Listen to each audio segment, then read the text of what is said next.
டாஸ்மாக் மதுபான கடைகளில் கூடுதல் தொகை வசூலித்தால் சம்பந்தப்பட்ட காவல் நிலையத்தில் நுகர்வோர் புகார் அளிக்கலாம் என சென்னை உயர்நீதிமன்றம் அனுமதி. புகார் மீது உடனடியாக வழக்கு பதிவு செய்ய காவல்துறைக்கு உத்தரவு. கர்நாடக முதலமைச்சருடன் பேசலாம் என முதலில் முடிவெடுத்தது தான் என முதலமைச்சர் விஜய் விளக்கம். பிரச்சனையை தீர்க்க நல்ல முடிவு கிடைக்கும் என்ற எண்ணத்தில்தான் பெங்களூரு செல்ல முடிவெடுத்ததாகவும் சட்டப்பேரவையில் பதில். நாம் பெங்களூர் போக நினச்சதை பற்றி பல ஒப்பீனியன்ஸ் வந்துச்சு.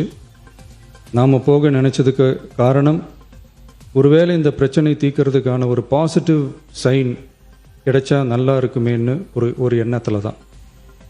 இன்றைய காலத்தில் பகை நாடுகளை பேசி தீர்க்க பார்க்குறாங்க. பக்கத்து மாநிலத்தோட பேசி பார்த்தா என்னன்னு நினச்சேன்.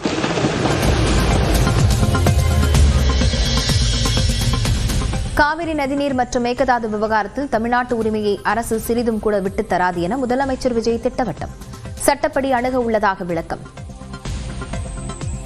காவிரி நதிநீர் பங்கீட்லையும் சரி, மேகதாது அணை கட்டுற முயற்சிகளை தடுக்கிறதுலையும் சரி, தமிழ்நாட்டோட உரிமையை நம்ம அரசு கொஞ்சம் கூட விட்டு தரவே தராது.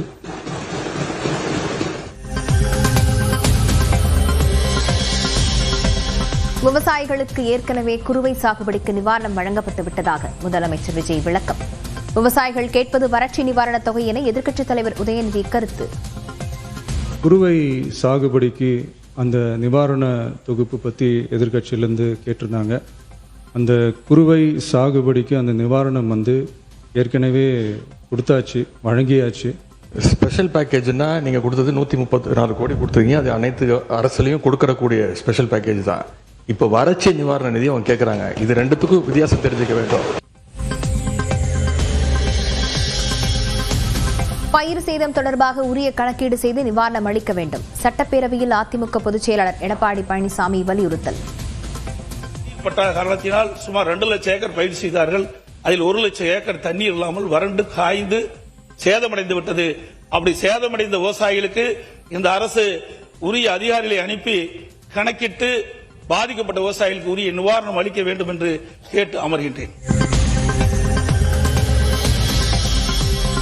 காவிரி நதிநீர் பிரச்சினையில் எந்த சமரசமும் இல்லை என்று நீர்வளத்துறை அமைச்சர் என் ஆனந்த் திட்டவட்டம். சட்ட, நிர்வாக மற்றும் அரசியல் ரீதியாக அனைத்து நடவடிக்கைகளும் எடுக்கப்பட்டு வருவதாகவும் விளக்கம். காவேரி உரிமை தொடர்பாக எந்த நிலையிலும் சமரசம் செய்து கொள்ளாது.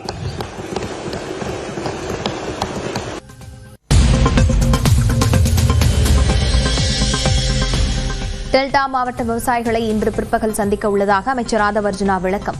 விவசாயிகளை சந்திப்பதற்கான அறிவுறுத்தல்களை கடந்த வாரமே முதலமைச்சர் விஜய் வழங்கியதாகவும் பேச்சு. இன்றைக்கு மதியம் டெல்டா உடைய அனைத்து விவசாய சங்கத்திலே நீர்வளத்துறை அமைச்சராக இருக்கட்டும், பொதுப்பணித்துறை அமைச்சரோடும் மூத்த அமைச்சர்களை முதலில் சந்திக்க சொல்லி போன வாரமே அதுக்கான இன்ஸ்ட்ரக்ஷன் கொடுத்துட்டாரு.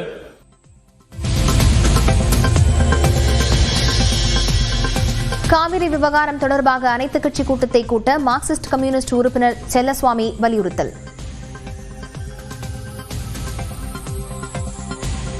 சர்வகட்சி கூட்டத்தை, அனைத்து கட்சி கூட்டத்தை என்பது நாம் கூட்ட வேண்டும். அத்தனை பேருடைய கருத்தை அறிய வேண்டும்.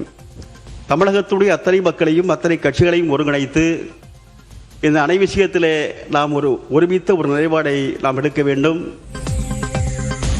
பேச்சுவார்த்தைகள் மூலம் இதுவரை தீர்வு கிடைத்ததில்லை என்றும் இந்திய கம்யூனிஸ்ட் கட்சி தளி ராமச்சந்திரன் கருத்து. கட்சி கூட்டத்தை கூட்டி கருத்துக்களை கேட்டு சட்ட ரீதியாக எதிர்கொள்வதுதான் இதற்கு சரியான பிரச்சனை என்று ஏற்கனவே இந்த அவையில் நான் இந்திய கம்யூனிஸ்ட் கட்சியின் சார்பாக எங்களுடைய நிலைப்பாட்டை பதிவு செய்திருக்கிறோம்.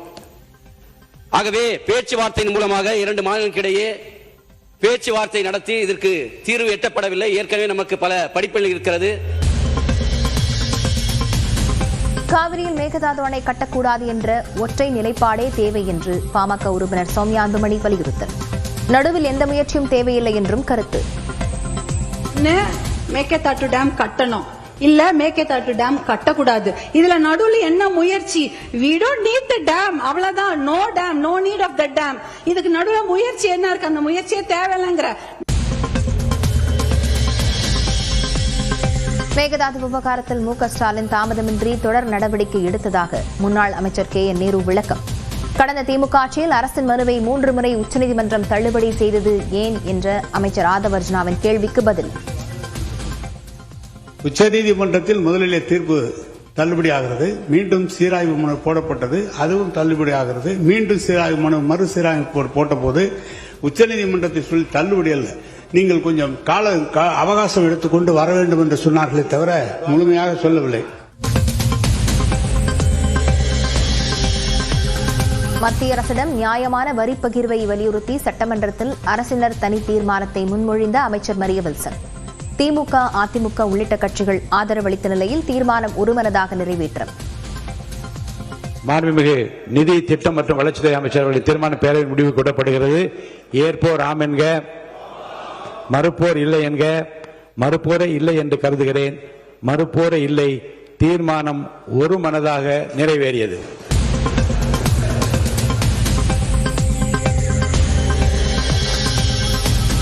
நாட்டின் உள்நாட்டு உற்பத்தியில் 9% அதிகமாக தமிழ்நாடு பங்களித்து வருவதாக அமைச்சர் மரிய வில்சன் பேச்சு.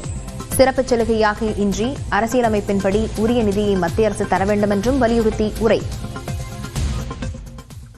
தமிழ்நாட்டுக்கு உரிய நிதி பகிர்வு வழங்கப்பட வேண்டும் என்பதையும் எதிர்கால வரி பகிர்வு ஏற்பாடுகளில் முன்னேற்றம் கண்ட மாநிலங்களின் நியாயமான நலன்களும் உரிய அங்கீகாரம் வழங்கப்பட வேண்டும் என்பதை மட்டும் வலியுறுத்துகிறது.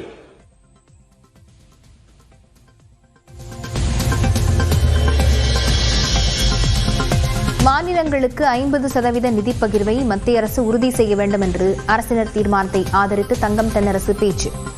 இந்திய பொருளாதாரத்தின் தூணாக விளங்கும் தமிழ்நாட்டிற்கு நிதி பகிர்வில் ஏன் இந்த தொடர் புறக்கணிப்பு என கேள்வி. 50% இன்றைக்கு மாநிலங்களுக்கு கொடுக்கக்கூடிய அந்த வரி பகிர்வில் 50% அது குறிப்பிடப்பட வேண்டும் என்றால் இத்தனைக்கு பிறகு மீண்டும் 41% தான் அது நிர்ணயிக்கப்பட்டிருக்கிறது. எனவே மாநிலங்களுக்கு இருக்கக்கூடிய அந்த நிதி பகிர்வில் 50% அது குறிப்பிடப்பட வேண்டும். அதில் தமிழ்நாட்டிற்கு உரிய பங்கினை தர வேண்டும். பின்தங்கிய மாநிலங்களுக்கு பல்வேறு திட்டங்கள் மூலம் அதிக நிதியை மத்திய அரசு தருவதாக எடப்பாடி பழனிசாமி குற்றச்சாட்டு. நிதிக்குழுவின் எல்லை வரம்பை மத்திய அரசு மாற்றியமைக்க வேண்டும் என்றும் பேச்சு. மத்திய நிதிக்குழு அமைக்கும் போது அவற்றின் எல்லை வரம்பை மாற்றியமைத்து தமிழ்நாடு போன்ற வளர்ந்த மாநிலங்கள் பாதிக்காத அளவு நிதி பகிர்வு இருக்க வேண்டும் என்று நாங்கள் தொடர்ந்து மத்திய அரசை வலியுறுத்தி வந்தோம். மறைந்த எம்எல்ஏ சுருளி வேலுவுக்கு சட்டப்பேரவையில் இரங்கல் குறிப்பு வாசிப்பு. திரைப்பட இயக்குநர் பாக்யராஜ், கவிஞர் புவியரசு, மறைந்த பின்னணி பாடகி ஜானகி, எழுத்தாளர் பூமணியின் மறைவுக்கும் 2 நிமிடங்கள் மௌன அஞ்சலி. திரு கே பாக்யராஜ் அவர்கள் தனது தனித்துவமான கதை சொல்லும் பாணியாலும் சமூக யதார்த்தங்களை நகைச்சுவையோடு பிரதிபலித்த உன்னத திரைக்கதை உத்திகளாலும் தமிழர் நெஞ்சங்களில் நீங்கா இடம்பெற்றவர்.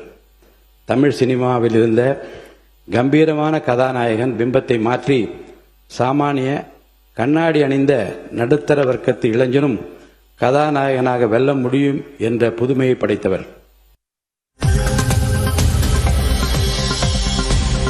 திமுக சின்னத்தில் போட்டியிட்ட மாற்றுக் கட்சி எம்எல்ஏக்கள் பேச திமுக கொறடா அனுமதி தர வேண்டும். சட்டப்பேரவையில் சபாநாயகர் ஜே.சி.டி. பிரபாகர் விளக்கம்.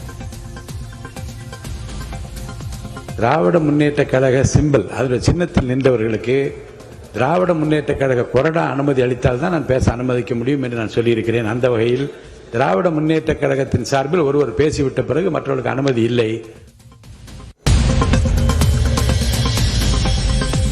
முதலமைச்சர் விஜய் யாரை பார்த்தும் அஞ்சவில்லை என்று அமைச்சர் நிர்மல்குமார் பேச்சு. அனைத்து கட்சி கூட்டத்தை கூட்ட என்ன பயம்னு கேட்கிறார். 3 வருடங்களாக யாரை பார்த்தும் பயப்படாத எங்களுடைய தலைவர் இதுவரை எந்த பயமும் யாரை பார்த்தும் எந்த விதத்திலும் பயந்தது கிடையாது. 3 வருடமா நீங்களும் அதான் பார்த்துட்டு இருக்கீங்க. யாரை பார்த்தும் பயம் இல்லை. தமிழக நலனுக்காகத்தான் தொகுதி மறுவரையறை குறித்த அனைத்து கட்சி கூட்டம் நடைபெற உள்ளதாக அமைச்சர் ராஜ்மோகன் விளக்கம். விவசாய பெருமக்கள் நலன் கருதி கூட்ட வேண்டும் என்று எதிர்க்கட்சி தோழர்கள் சொல்கிறார்களோ அதே தமிழ்நாட்டு நலன் கருதி தமிழர் நலன் கருதி தான் நாளைய தினம் மாண்புமிகு முதலமைச்சர் ஒரு அனைத்து கட்சி கூட்டத்தை கூட்டியிருக்கிறார். இது சட்டமன்ற உறுப்பினர்களுக்கு, அது நாடாளுமன்ற உறுப்பினர்களுக்கு, அதே நாட்டு மக்கள் நலன் கருதி அவர்களும் வரணும்.